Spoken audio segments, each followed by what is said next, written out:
I walked through my parents' front door 3 days before my college graduation party, cap and gown bag slung over my shoulder, and found them sitting at the kitchen table with my younger sister, Chelsea. My mother's eyes were bloodshot. My father cleared his throat twice before speaking. They needed to cancel my graduation party, he said.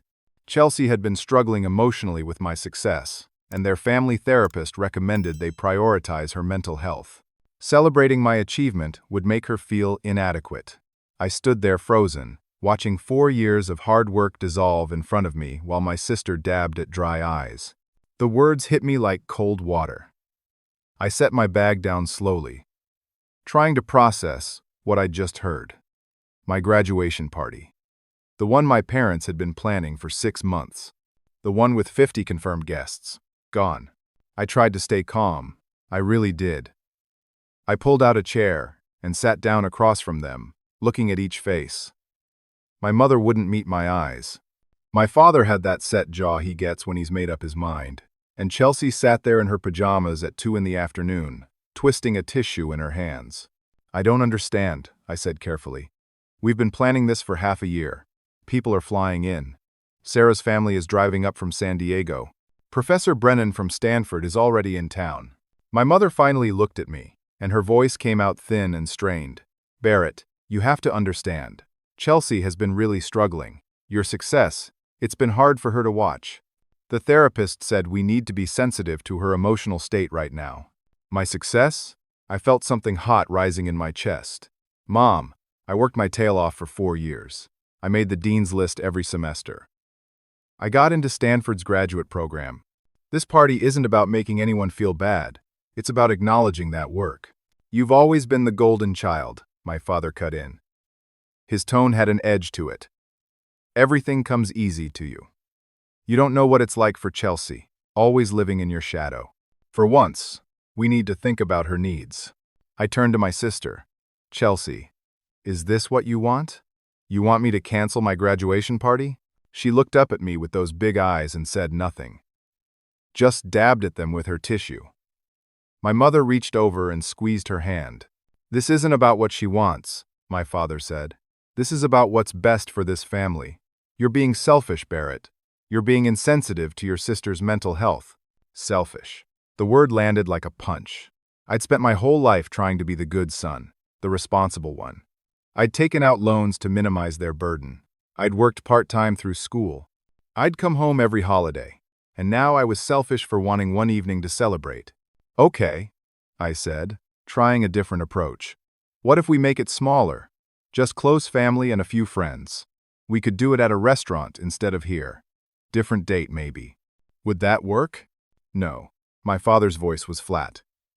The entire concept of celebrating your achievement right now is harmful to Chelsea. We're not doing any version of this party. End of discussion. I stared at him. People are already on their way. Professor Brennan flew in from California, specifically for this. Sarah's parents took time off work. What am I supposed to tell them? My mother's voice got very quiet. Actually, we already called everyone. The room tilted slightly. You what? We called all the guests yesterday, she said. We told them you had a personal emergency and didn't want to celebrate. Most of them understood. We didn't want you to have to deal with the embarrassment of canceling yourself. I couldn't breathe. They'd already done it. They'd already told everyone I was canceling. Made it look like it was my choice, my emergency. I pulled out my phone with shaking hands and opened my messages. Sure enough, there they were. A dozen texts I hadn't noticed yet. Hope everything's okay, Barrett. Let us know if you need anything.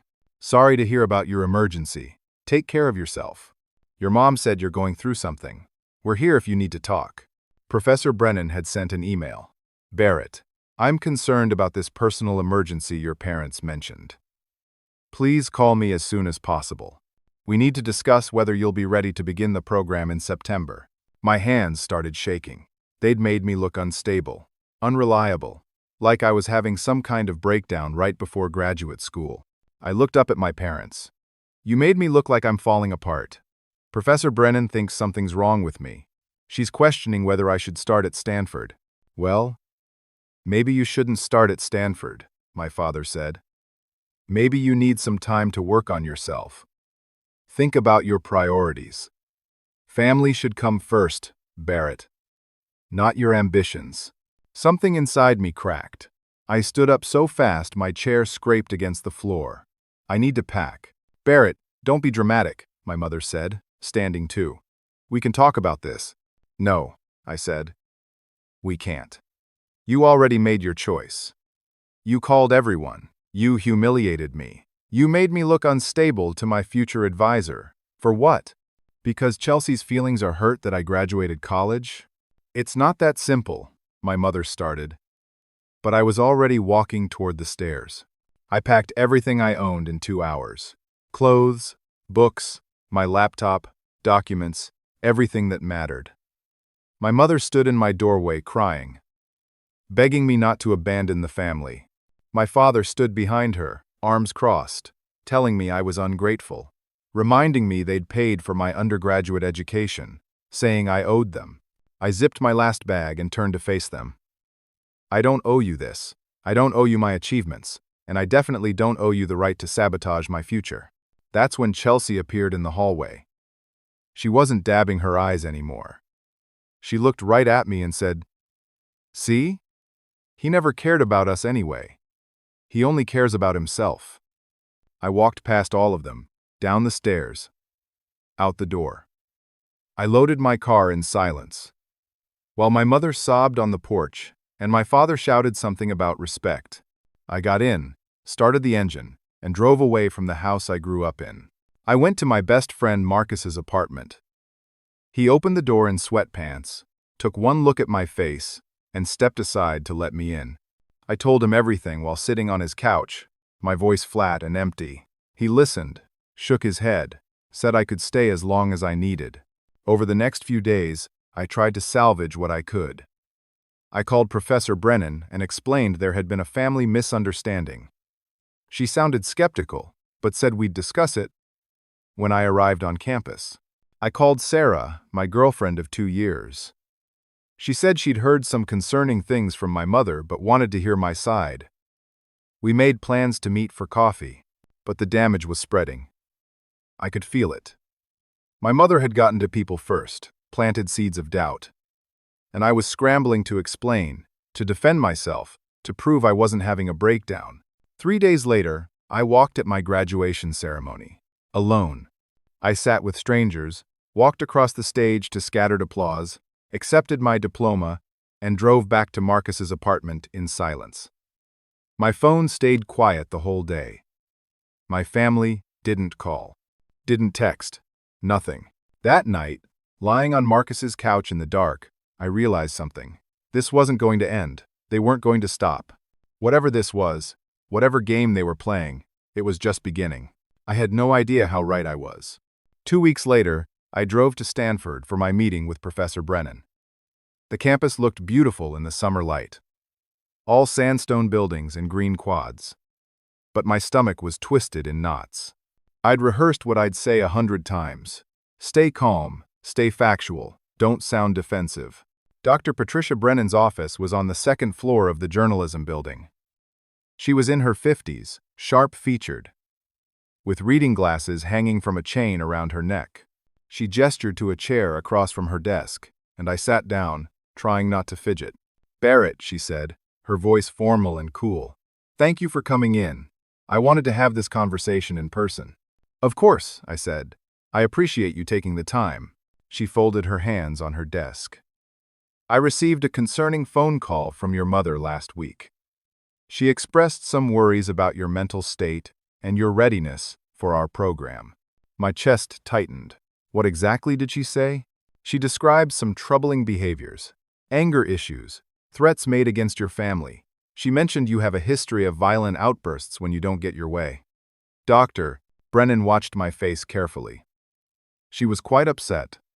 She said she's afraid of you. For a moment, I couldn't speak.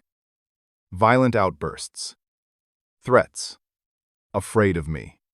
The words were so absurd, so completely fabricated, that I almost laughed. But, Doctor? Brennan's expression was deadly serious. "None of that is true," I said slowly. I've never been violent. I've never threatened anyone. There was a disagreement about my graduation party. But I didn't threaten anyone. I just left. Your mother seemed very credible, Dr. Brennan said, and quite distressed. Why would she make something like that up about her own son? I don't know, I said, and heard the frustration creeping into my voice. But I can provide references, my undergraduate professors, my roommates, anyone who knows me. I have a clean disciplinary record. I've never been in any kind of trouble. Dr. Brennan leaned back in her chair. I'm going to be frank with you, Barrett. This program requires emotional stability. We work on sensitive stories, often under deadline pressure. If there are concerns about your ability to handle stress or conflict appropriately, that's something we need to address. I understand, I said. And I can provide whatever documentation you need. Character references, my disciplinary record. Anything. We talked for another 20 minutes.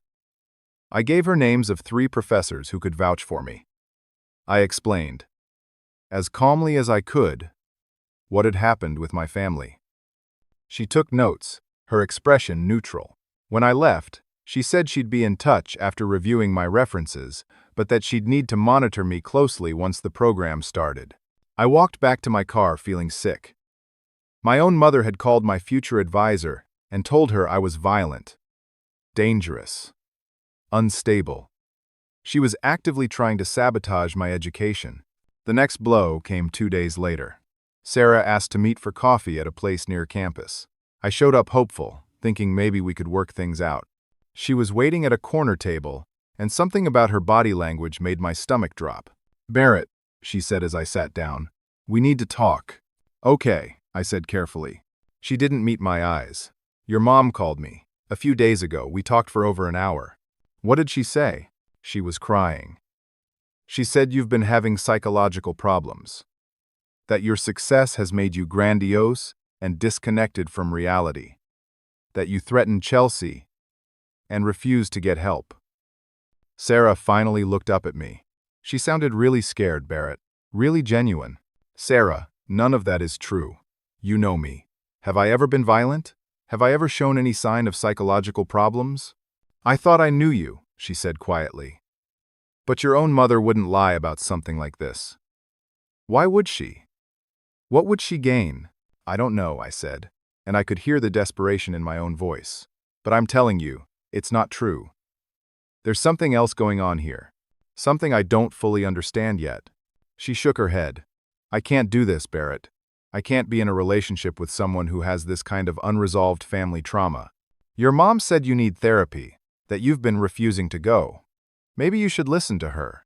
Sarah, please. Just give me a chance to prove this isn't real. But she was already standing up, gathering her purse. I'm sorry. I really am. But I believe your mother. I have to. Take care of yourself, Barrett. She walked out, and I sat there staring at my untouched coffee, feeling the world crumble around me. The third disaster hit when I checked my bank account that evening. I logged in to transfer some money for rent at Marcus's place, and my stomach dropped. Balance: $67.32. That was impossible. I'd had $23,000 in that account. Money I'd saved over 4 years of working part-time. Money I'd been planning to use for living expenses at Stanford. I called the bank immediately, my hands shaking so hard I could barely hold the phone. The customer service representative pulled up my account. I see a withdrawal of $22,900 made 3 days ago at our downtown branch. I didn't make that withdrawal, I said. The withdrawal was made by the secondary account holder, a Mrs. Linda Harper, my mother. I'd opened that account when I was 16, and she'd been listed as a co-signer. I'd forgotten she still had access. That money was mine, I said. She can't just take it. Actually, sir, as a joint account holder, she has legal authority to withdraw funds. I'm sorry. I hung up and immediately called my mother. She answered on the third ring, her voice calm, eerily calm. Hello, Barrett. You stole my money. I didn't steal anything. That account was in both our names. I had every right to withdraw those funds. That was my savings. For Stanford. For living expenses. You knew that. Consider it reimbursement for your undergraduate education, she said smoothly. Chelsea needs that money for community college. She's decided to go back to school, and we need to support her. You're an adult now. You can support yourself. You're sabotaging me, I said, my voice rising. First the party, then the lies to Professor Brennan. Now this. What are you trying to do? I'm trying to protect my daughter, she said, and her voice finally showed emotion. Anger. You abandoned this family. Bear it. You chose your ambition over us. Actions have consequences. My phone buzzed with a text. My father, you abandoned your family. Actions have consequences. They'd coordinated this, planned it. I hung up without another word and sat on Marcus's couch, staring at my phone, trying to understand how my parents had become strangers. Marcus came home an hour later with his girlfriend, Amanda. I could tell immediately something was wrong. Amanda wouldn't look at me. Marcus pulled me aside. Dude, we need to talk. My stomach sank. What's wrong? Amanda's not comfortable with you staying here anymore. She's worried about the family drama. She thinks there might be more to the story than what you've told me. There isn't, I said. I've told you everything. I know, man. I believe you. But she gave me an ultimatum. She said you need to find somewhere else to stay. I'm really sorry. Another week. I had 1 week to find somewhere else to live, with $67 to my name and no way to access more money. The final punch came that night. My undergraduate graduation ceremony had been 2 weeks ago, but I'd walked alone, and I'd been too devastated to even think about it. Now, lying on Marcus's couch at 2 in the morning, scrolling through my phone because I couldn't sleep, I let myself look at the graduation photos other people had posted. Families smiling, friends celebrating, parents proud and beaming.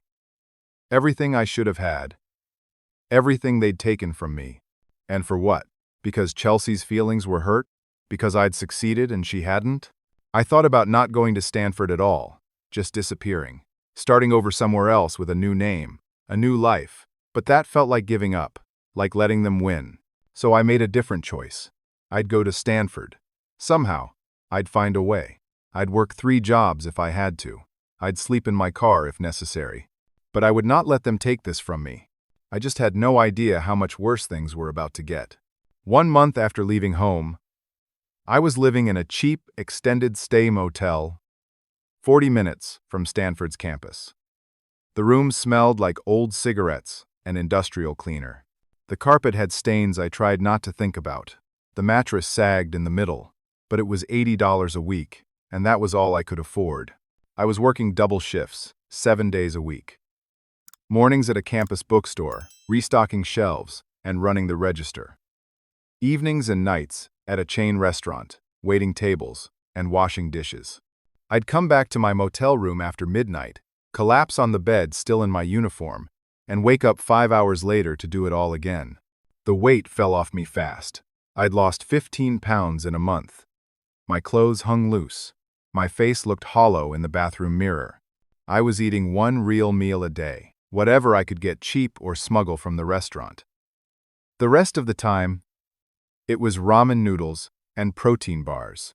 Stanford's program started in 6 weeks. 6 weeks to save enough money to survive the first semester. 6 weeks to prove to Professor Brennan I was stable enough for the program. 6 weeks to rebuild a life my family had demolished. I thought I'd hit bottom. I was wrong. The first sign came when I logged into social media one evening, something I'd been avoiding. I had 73 notifications, all on a post Chelsea had made. My hands shook as I opened it. It's hard growing up with an abusive older brother, the post began. Everyone thinks he's perfect, but behind closed doors, he's a completely different person. He's cruel, jealous, and manipulative. When I finally got some attention from our parents, he couldn't handle it. He threatened me, made me feel unsafe in my own home. I'm sharing this because I want other people to know they're not alone. Abuse can happen anywhere, even in families that look perfect from the outside. The post had 400 likes, 60 comments, all supportive. I'm so sorry you went through that. Stay strong. You deserve better. Your brother sounds like a narcissist. Good for you for speaking out. I scrolled through more of her posts. She'd been building this narrative for weeks. Vague posts about trauma and healing, about toxic family members, about finding her voice. She'd never mentioned my name, but anyone who knew our family would understand exactly who she meant. My phone rang. My Aunt Patricia, my father's sister. I answered, hoping for support. "How dare you," she said, her voice shaking with rage. "How dare you hurt that poor girl? I always knew something was wrong with you, Barrett. Always. You were too perfect, too controlled. It was creepy. Now we all know what you really are. Aunt Patricia, I never hurt Chelsea. I never threatened her. None of this is real. Chelsea wouldn't lie about something like this. Neither would your parents. You're sick, Barrett.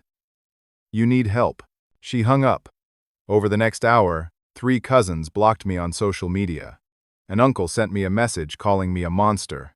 Family friends I'd known my whole life disappeared from my contacts. Chelsea's campaign was working. She was rewriting history, and people were believing her. The second blow came 2 days later at the restaurant. My manager, a tired woman named Diane, called me into her office before my shift started. "Barrett, I need to talk to you about something serious." My stomach dropped. "What's wrong?"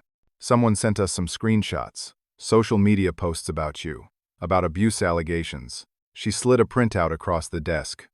"Chelsea's posts, all there in black and white. I'm sorry, but we can't employ someone with these kinds of allegations hanging over them. We have to think about our other staff, our customers. You understand.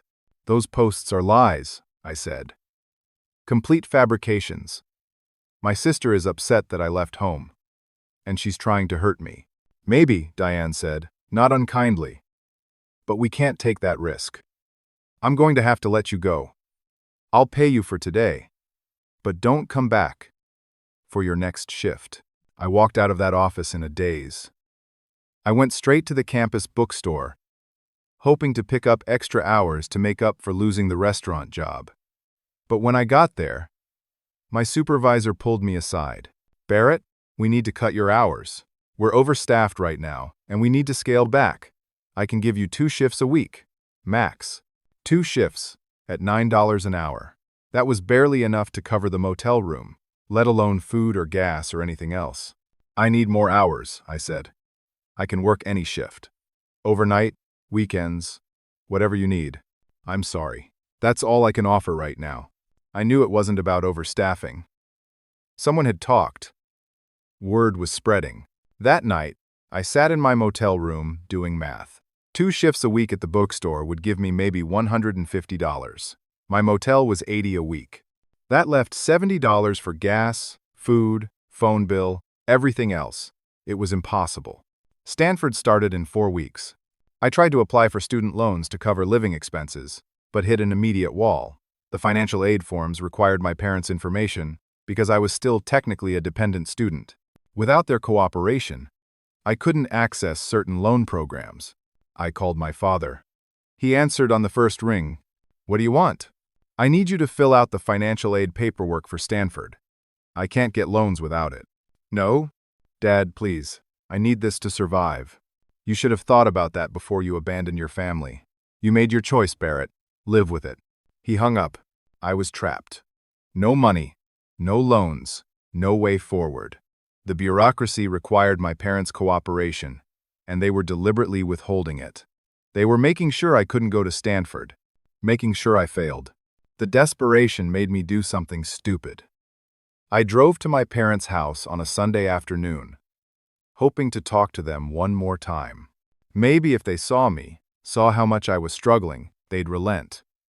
They'd remember I was their son. I pulled up to the curb and saw cars in the driveway, balloons tied to the mailbox. Music and laughter coming from the backyard. A party. I walked up to the front door and rang the bell. My mother answered, and her expression went cold the instant she saw me. "What are you doing here?" "I need to talk to you and Dad about the financial aid forms." "Please." "No, leave." "Mom, I'm not asking for money. I just need you to fill out paperwork so I can get loans. That's all." I said, "Leave, Barrett." My father appeared behind her. He didn't say anything, just pulled an envelope from his pocket and handed it to me. I opened it with shaking hands. Legal letterhead. A cease and desist letter from a family attorney, threatening a restraining order if I contacted them again. For harassment. For stalking. For making threats. You're sending me legal threats? I said, my voice rising. For asking you to fill out a form? You need to leave now, my father said, or I'm calling the police. Neighbors had come out onto their porches. Watching. Whispering. I looked past my parents into the house and saw Chelsea in the living room, surrounded by friends, taking selfies. Balloons everywhere. A cake on the table. A celebration. For her community college acceptance. She looked up and saw me through the doorway. Smiled. Actually smiled. Then turned back to her friends. I got in my car and drove away. My hands gripping the steering wheel so tight they went numb. I parked in an empty lot and just sat there, staring at the cease and desist letter. They'd replaced my graduation party with hers, erased me and elevated her, and she was loving every second of it. That night, I got an email from Stanford's financial aid office. Without my parents' cooperation on the financial forms, they were reconsidering my aid package. I had 2 weeks to resolve the issue, or my spot in the program would be in jeopardy. 2 weeks. I lay on the motel bed, staring at the water-stained ceiling, and thought about giving up, just walking away from everything. Disappearing. Starting over somewhere far away, with a fake name and a new life. But something in me wouldn't let go. Some stubborn, angry part of my soul that refused to let them win. I'd find a way. Somehow. I had to. I just didn't know how much darker things were about to get. 5 weeks before Stanford started, I was behind on my motel rent, eating 1 meal a day, and picking up whatever odd jobs I could find. Landscaping, moving furniture, anything that paid cash. I'd lost 20 pounds now. My clothes didn't fit. My face looked gaunt and hollow. I couldn't remember the last time I'd slept more than 4 hours. The envelope arrived on a Tuesday. Legal documents, thick and official. My hands shook as I opened it. A lawsuit. My parents were suing me for emotional distress. I read through the documents in disbelief. They claimed my abandonment and threats had caused Chelsea severe psychological harm requiring therapy. They were seeking $20,000 in damages for her treatment and their suffering. The court date was scheduled for 2 days before Stanford's orientation. I couldn't afford a lawyer. I could barely afford food. I sat on the motel bed, surrounded by legal papers I didn't understand, and felt the walls closing in. I called Marcus. I hadn't talked to him in 2 weeks. Not since I'd moved out. He answered cautiously. Barrett? Marcus, I need help. My parents are suing me. I don't understand these documents, and I can't afford a lawyer. Can you just look at them, please? There was a long silence. Man, I don't know if I can get involved in this. I'm not asking you to take sides. I just need someone to help me understand what these papers mean. It's not that simple. His voice was strained. Chelsea contacted Amanda. She told her you'd been stalking her, showing up at the house, threatening the family. Amanda's freaking out. She's threatening to leave me if I stay in contact with you. Marcus, I'm not stalking anyone. I went to the house once, trying to get them to fill out financial aid forms. That's it. I want to believe you, Barrett. I do. But I can't risk my relationship for this. Amanda's the one, man. I'm going to marry her. Her? I can't lose her because I'm helping my friend who might be going through some kind of breakdown. I'm not having a breakdown. That's what Chelsea said you'd say. Look, I'm sorry. I really am. But I can't help you. I have to choose my future. He hung up. I sat there holding my phone, staring at the legal documents, completely alone. No family. No friends. No money. And now a lawsuit that could destroy what little I had left. 2 days later, Dr. Brennan called. I almost didn't answer. I knew what was coming. Barrett, we need to meet. Today, if possible. I drove to campus, pulled myself together as best I could, and walked into her office. She had a formal letter on her desk. I received correspondence from your father's attorney, she said without preamble. Outlining the lawsuit against you. Making serious allegations about your mental stability and potential for violence. It's all lies, I said, but I could hear how weak my voice sounded. How defeated. The program has a code of conduct regarding legal issues and student behavior. I'm going to be honest with you, Barrett. This looks very bad.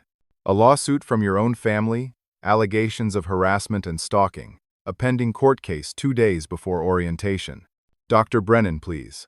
I can explain all of this. My family is deliberately sabotaging me. I have evidence. I'm sure you believe that. But from where I'm sitting, I see a student involved in serious family conflict, facing legal action, potentially unstable. She leaned forward. I'm giving you an ultimatum. Resolve this lawsuit before orientation. Prove your family is willing to reconcile. Show me you're stable, or defer your admission for a year. A year. I knew what that meant. Deferring was a polite way of rejecting me. My spot would go to someone else. I'd never get in again. I'd never get in. Hi, Tem.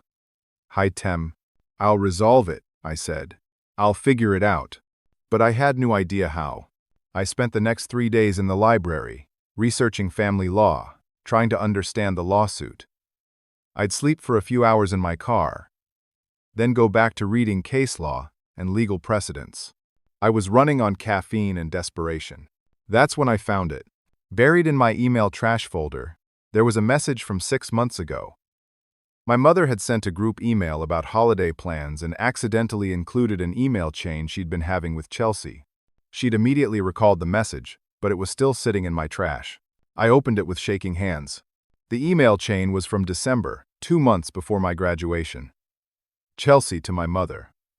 I can't stand watching everyone celebrate Barrett all the time. His graduation party is going to be unbearable. Can't you do something? Make it about me for once? My mother's response, don't worry, sweetheart. We'll make sure he doesn't outshine you. I'll handle everything. By the time I'm done, no one will be celebrating Barrett. Trust me. I sat there staring at the screen, reading it over and over. The mental health crisis was fabricated. There was no therapist. No emotional struggles. Just jealousy and manipulation, planned months in advance. I had evidence, proof they'd deliberately sabotaged me. But I was still broke, still facing a lawsuit, still about to lose Stanford. Having proof didn't change my immediate situation. I made copies of everything, printed the emails, documented every text, every phone call, every interaction, built a timeline of their sabotage. I was going to court alone, with no lawyer, to face my family and their attorney. But at least now, I had ammunition. The day before court, my motel manager knocked on my door. I owed 2 weeks of rent. Either I paid immediately, or I was evicted. I counted my money. $412. Everything I had left in the world. I paid the rent, knowing I'd have nothing left for food or gas or anything else. That night, I practiced my testimony in the bathroom mirror. I looked at my hollow eyes, my gaunt face, my 2 big clothes. I looked like someone who was falling apart, someone unstable. Exactly what they wanted me to look like. Tomorrow was court. The day after was Stanford orientation. Everything I'd worked for came down to the next 48 hours. I thought about my father teaching me to ride a bike when I was 6. My mother making my favorite dinner every birthday. Family road trips and game nights and ordinary moments when we'd been happy. Those people were gone. The people I was facing in court tomorrow were strangers wearing my parents' faces. I had to beat them. I had to win. I just didn't know if I had anything left to fight with. I arrived at the small claims courthouse at 8 in the morning, my folder of evidence clutched against my chest. My hands wouldn't stop shaking. I'd slept maybe 2 hours, sitting in my car in the courthouse parking lot because I couldn't afford gas to drive back to the motel and return. My parents arrived at 8:30 with Chelsea and their lawyer, a sharp-looking man in an expensive suit.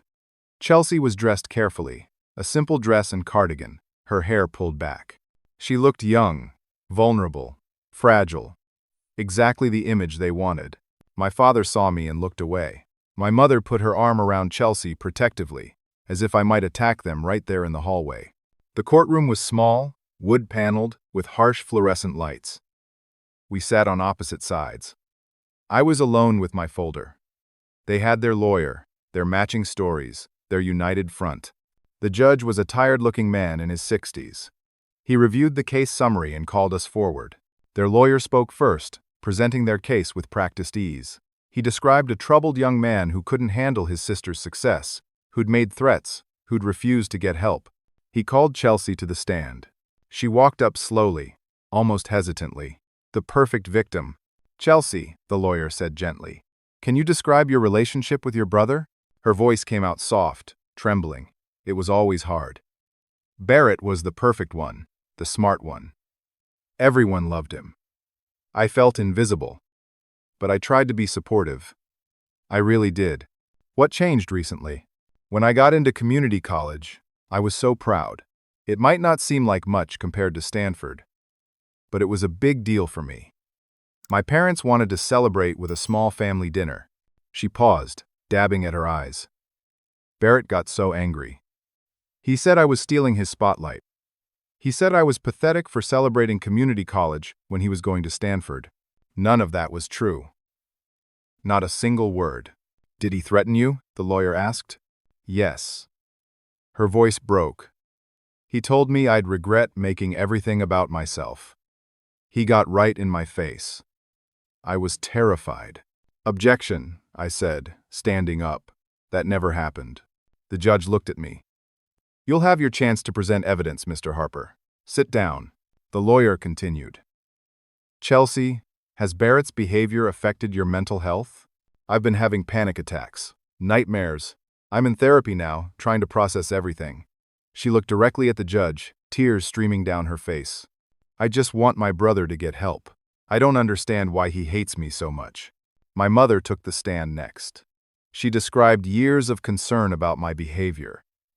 How I'd always been controlling, always needed to be the center of attention. How I'd threatened Chelsea when they'd tried to address it. She cried, genuine tears, describing her fear for her daughter's safety. My father testified about the financial sacrifices they'd made for my education. How I'd become entitled and ungrateful. How I'd abandoned the family when they'd tried to help. Then their surprise witness appeared. A woman in professional attire, carrying a briefcase. "This is Dr. Helen Morrison," the lawyer said. "She's been treating Chelsea for trauma related to her brother's abuse." Dr. Morrison took the stand and confirmed she'd been seeing Chelsea for 4 months. She had documentation, dated session notes describing Chelsea's fear, her panic attacks, her difficulty sleeping, all the symptoms of someone being psychologically abused. The judge reviewed the documents carefully. I felt my case crumbling. When it was my turn, I walked to the front of the courtroom with my folder. My mouth was dry. My hands shook so badly, I almost dropped everything.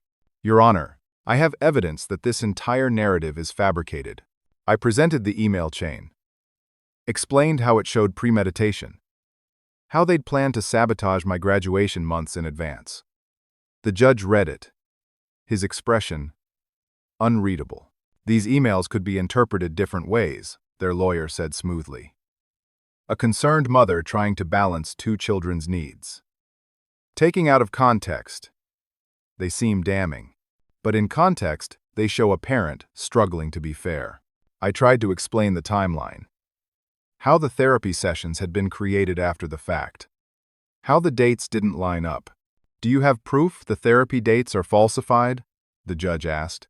"No, Your Honor. But the therapist's records first appear 4 months ago, after I left home. Before that, they claimed Chelsea was seeing a therapist, but there was no therapist. They lied about that. Can you prove they lied?" I couldn't. They'd covered their tracks perfectly. Created a paper trail after the fact. Backdated just enough to be believable.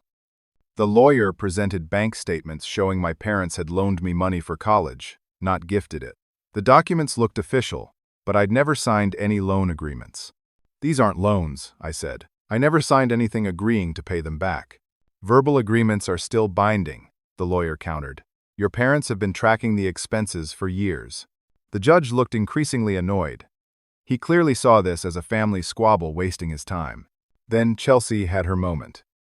Sitting in the witness box, She suddenly started hyperventilating. Her face went red. She clutched her chest, gasping. "Doctor." Morrison rushed forward, helping her breathe into a paper bag, murmuring soothingly. "This is what happens when she sees him," my mother said, her voice anguished. "This is what he's done to her." The judge called a recess. When we returned, his expression had hardened. "I've heard enough," he said. "This court finds no merit in the emotional distress claim. The evidence doesn't support monetary damages." My heart lifted for a moment. However, the bank withdrawal was legal, as the account was jointly held. "Mr. Harper, you will not receive reimbursement for those funds." I stood there, numb. They didn't get their $20,000. But I didn't get my money back either. And worse, the judge had seen Chelsea's panic attack, heard all their testimony, read their fabricated therapy records. "I'm going to strongly suggest both parties seek family counseling," the judge continued. "And Mr. Harper, I'd recommend you work on reconciling with your family before these issues escalate further." It was a loss dressed up as a draw. They'd made their case, made me look unstable, and I'd gotten nothing. Outside the courthouse, I checked my phone. Email from Dr. Brennan, sent 20 minutes ago. She'd heard about the court case through my parents' lawyer's office. The optics were too problematic for Stanford. They were deferring my admission pending family reconciliation and demonstrated stability. I'd lost my spot. I sat on the courthouse steps, surrounded by people coming and going, living their normal lives. Everything I'd worked for was gone. 4 years of college. The Stanford acceptance. My savings. My family. My friends. My future. I watched my parents and Chelsea walk to their car. Chelsea was laughing at something on her phone. No panic attack now. No tears. Just satisfaction. My phone buzzed. Unknown number. "Barrett? This is Professor Jonathan Hart from your undergraduate journalism program. I heard what happened. I have a job offer. If you're interested, call me." I stared at the message, suspicious of anything good, suspicious of hope, but I had nothing left to lose. I called the number. Professor Hart answered on the second ring. His voice was warm, familiar. I'd taken 3 of his journalism courses during undergrad, and he'd always encouraged my investigative work. "Barrett, thank you for calling back. I heard through the faculty grapevine about your family situation. About Stanford. I'm sorry. How did you hear?" My voice came out flat, defeated. Academic circles are small. Word travels. Listen. I left teaching last year. I'm now senior editor at TechPulse. It's a major investigative journalism outlet covering Silicon Valley. We're launching a deep dive series on startup culture. I need researchers. People who can dig through documents, interview sources, connect dots. You were always exceptional at that kind of work. I don't understand. Why would you want to hire me? Everyone else thinks I'm unstable. Because I actually know you, Barrett. I read your undergraduate work. I know your character, and I don't believe a word of what I've been hearing. So, are you interested? It pays $50,000 a year, starts immediately, based in Palo Alto. $50,000. A real salary. A real job. A reason to keep going. Yes, I said. I'm interested. 2 days later, I signed the employment contract. A week after that, I moved into a tiny studio apartment in Palo Alto, the first real place I'd lived since leaving home. I could afford food again. I could sleep in an actual bed. I could breathe. The work was intense. 12-hour days researching tech companies, analyzing financial documents, interviewing former employees. But I was good at it. Better than good. My research was thorough, my analysis sharp. Professor Hart gave me more responsibility, more important stories. I deliberately avoided all social media. Cut contact with everyone from my old life. I told myself I was starting over. Fresh, clean. 3 months passed. I stopped looking over my shoulder. Stopped waiting for the next disaster. I ate regular meals. I gained back the weight I'd lost. I started to feel almost human again. Then, Professor Hart assigned me to investigate a Stanford-affiliated biotech startup called Gene Future. They claimed to have revolutionary gene therapy technology, but their financial disclosures seemed off. Red flags everywhere. I dug in, interviewed former employees who described a culture of fabricated data and false promises, analyzed their patents and found they'd stolen research from other labs, traced their funding, and discovered a web of questionable investors. One name jumped out at me from the board of directors: Richard Chen, my father's longtime business partner. My hands froze on the keyboard. I pulled up more documents. My father's company had invested heavily in Gen Future, $400,000 last year. The investment was built on the fraudulent claims I was about to expose. I sat back in my chair, staring at the screen. If I published this story, my father would lose everything. Not just the investment.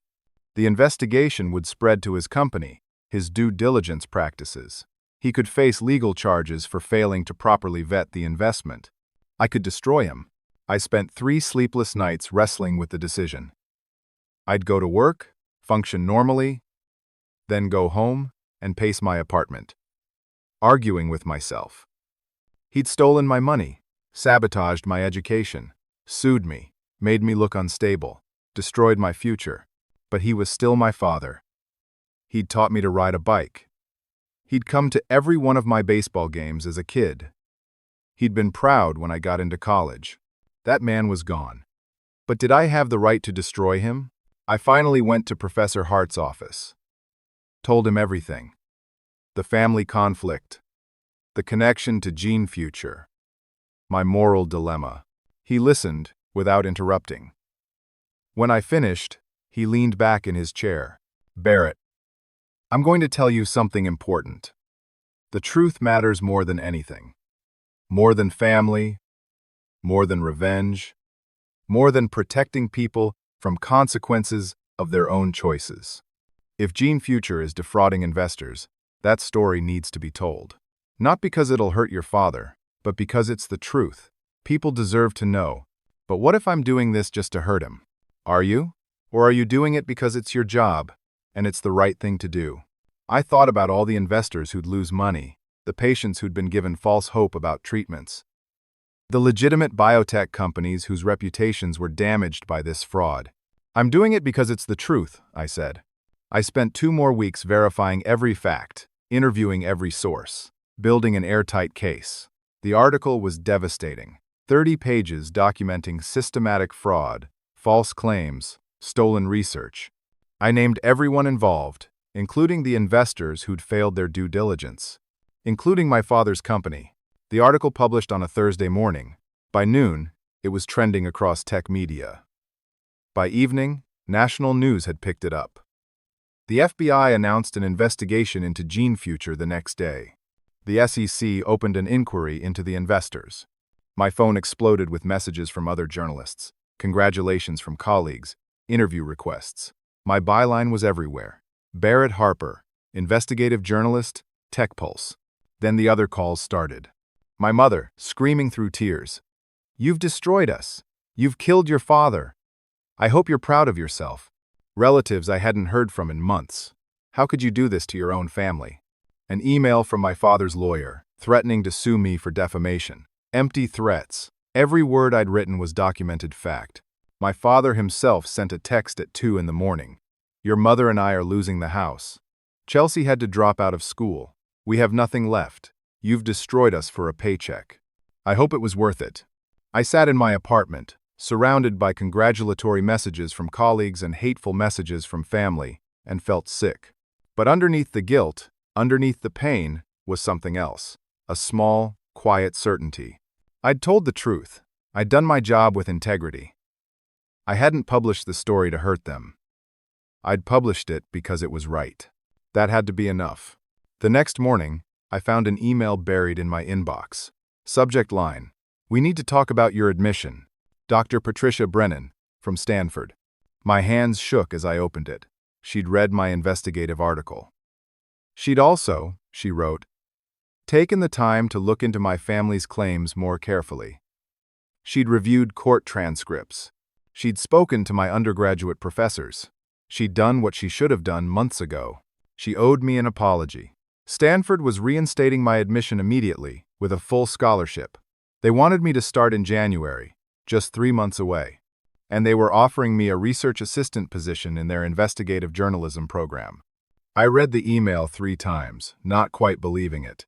Then I opened a new message and started typing a response. I called Dr. Brennan the next morning. She answered immediately, her voice warmer than I'd ever heard it. "Barrett, thank you for calling. I want to start by saying I'm deeply sorry. I should have investigated your family's claims more thoroughly before making judgments about your character. I let myself be manipulated, and I failed you as an advisor. Thank you," I said, and found I meant it. No bitterness, just acceptance. Your investigative piece on GenFuture was exceptional. The depth of research, the integrity of the reporting, the courage it took to publish something that would personally affect you. That's exactly the kind of journalism we want to foster at Stanford. She paused. "We'd be honored to have you in our program. 3 months. I had 3 months to prepare, to save more money, to get ready. This time, I'd be walking onto Stanford's campus on my own terms, with my own resources, owing nothing to anyone." The media attention around my article continued to grow. I was invited to speak on a panel about investigative journalism ethics at a tech conference. Other outlets wanted to hire me. My byline was becoming recognized. 2 weeks after the article published, I got a text from an unknown number. "Barrett, this is Sarah. I saw your article. I also did some research into what actually happened with your family. I owe you a massive apology. Would you be willing to meet for coffee?" We met at a cafe near campus. She looked nervous, apologetic. She explained how she'd eventually started questioning my mother's story, how she'd dug deeper and found Chelsea's social media manipulations, the fabricated timeline. "I should have believed you," she said. "I should have trusted what I knew about you, instead of trusting a stranger's tears." "I'm so sorry." "I appreciate that," I said. And I did. But I also realized I'd moved past needing that apology. I'd moved past needing anything from my old life. We talked for an hour. It was friendly, even warm. But when she suggested maybe we could try again, I smiled and shook my head. I'm not the same person I was 6 months ago. And honestly, I'm okay with that. I hope you are too. She nodded, understanding in her eyes. "You deserved better, Barrett. I'm glad you're getting it now." The family situation continued to deteriorate. My mother showed up at my apartment one evening, unannounced. I opened the door to find her standing there, looking years older than the last time I'd seen her. Gray streaked her hair. Lines had appeared around her eyes and mouth. "I need to talk to you," she said. I let her in, cautious. She sat on my couch and looked around my small apartment, at my desk, covered in research notes, at the journalism awards already accumulating on my shelf. "The FBI investigation is destroying your father. The house is in foreclosure. Chelsea had to drop out of community college because we can't afford it. We're going to lose everything." Her voice shook. "I'm asking you, as your mother, to publish a retraction. Say you got some facts wrong. Give us a chance to recover." I sat across from her, calm. I wrote the truth. Every fact was verified. Multiple sources. If the truth is destroying you, that's not my fault. That's the consequence of your choices. How can you be so heartless? We're your family. You stopped being my family when you canceled my graduation party, when you stole my money, when you lied to Stanford, when you sued me, when you made everyone believe I was violent and unstable. My voice stayed steady. You tried to destroy me to make Chelsea feel better about herself. That was your choice. These are the consequences. She started crying, but I felt nothing. No guilt, no sympathy, just a calm, clear certainty. You need to leave now, I said gently. She looked at me like I was a stranger. Maybe I was. Maybe we both were. Chelsea's suicidal, she said as a last attempt. The stress is killing her. If something happens to her, it'll be your fault. No, I said. It won't. You created this situation. You fed her jealousy instead of helping her deal with it. You taught her manipulation instead of resilience. Whatever happens now is on you." She left without another word. The next day, Chelsea posted another social media rant. She accused me of deliberately targeting our father, of planning revenge for months, of destroying the family for a paycheck. But this time, the comment section turned against her. People who'd read my article defended me. Someone dug up her previous posts and showed how her timeline didn't match reality. Her credibility, already shaky, unraveled completely. She deleted the post within hours. Then, she deleted her entire account. My father's criminal charges came through in November. He'd known about Gene Future's fraudulent practices and invested anyway, hoping to make a quick profit. He was facing federal fraud charges, possible prison time. He sent me one final letter, handwritten, delivered through his lawyer. Most of it was bitter, blaming me for his downfall. But the last paragraph stopped me. "Maybe I taught you too well to stand up for what's right. I just never thought you'd stand up against me.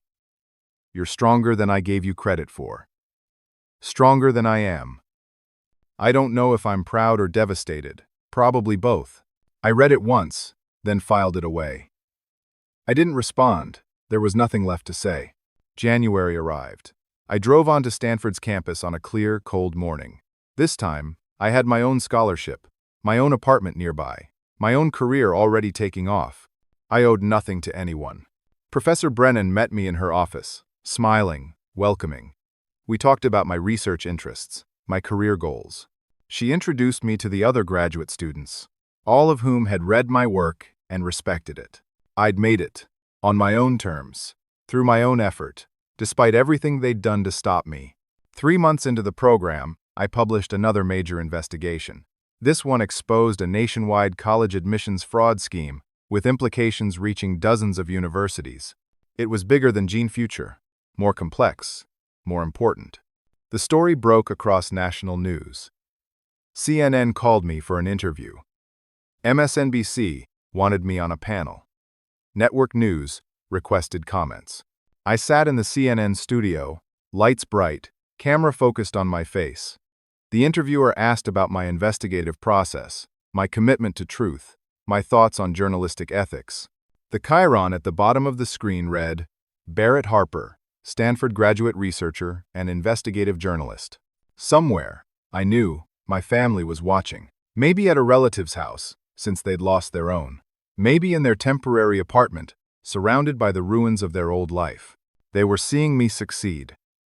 Seeing me thrive. Seeing me become exactly who I was meant to be, despite everything they'd done to prevent it. The interviewer mentioned my previous work on the biotech fraud case. I talked about the importance of following the truth regardless of personal cost, about integrity, about not compromising your values for anyone. I was poised, articulate, professional. The camera loved me. I was confident but humble, passionate but measured. Everything they'd tried to make me small for was now making me powerful. After the interview, I walked across Stanford's campus in the evening light. Students recognized me. Some waved. A few stopped to tell me they'd read my work, that they were inspired by it. I had a seminar to teach the next morning. An article deadline next week. A future built entirely by my own hands. I thought about that day 7 months ago, standing in my parents' kitchen, watching my graduation party disappear. I thought about the betrayal, the sabotage, the darkness I'd walked through to get here. Some people will try to dim your light because it makes them face their own darkness. Family is supposed to lift you up, but sometimes the family you choose is better than the family you're born into. Success isn't revenge. It's the natural consequence of refusing to let others define you. The best way to respond to betrayal isn't bitterness, but becoming someone they can never diminish. I forgive them, not for their sake, but for my own freedom. I'm finally free. That evening, a package arrived at my campus mailbox. Inside was my college graduation cap and gown, carefully folded. A note from my Aunt Patricia, my father's sister. "I saved this from their house sale. I think you should have it. I'm sorry we didn't believe you. I'm sorry I called you those things. Congratulations on everything you've become. You deserve better from all of us." I held the cap in my hands, remembering that day. The ceremony I'd walked alone. The achievement no one had celebrated. I didn't need their celebration anymore. I'd celebrated myself by surviving, by succeeding, by refusing to break. I hung the cap on my wall, next to my journalism awards and my Stanford acceptance letter. Reminders of where I'd been and where I was going. They wanted me to fail so Chelsea could feel better about herself. Instead, I succeeded, and she has to live with that. I don't need their approval anymore. I have something better. I have the truth, and I have myself. And that's enough. Now I want to ask you something. Have you ever had someone in your life try to hold you back because your success made them uncomfortable? How did you handle it? Did you fight back? Or did you walk away? I'd love to hear your stories in the comments below. If this story resonated with you, please hit that like button. It helps more people find these stories and realize they're not alone in their struggles. And if you haven't already, subscribe to the channel for more stories about overcoming betrayal, finding strength, and building a life on your own terms. Share this video with someone who needs to hear it. Someone who's facing family betrayal or struggling to stand up for themselves. Sometimes knowing someone else walked through the darkness and came out stronger on the other side makes all the difference. Thank you for listening to my story. Thank you for being here. I hope you find the courage to stand up for yourself, to refuse to be diminished, and to build the life you deserve, no matter who tries to stop you. Take care of yourself. You're stronger than you know.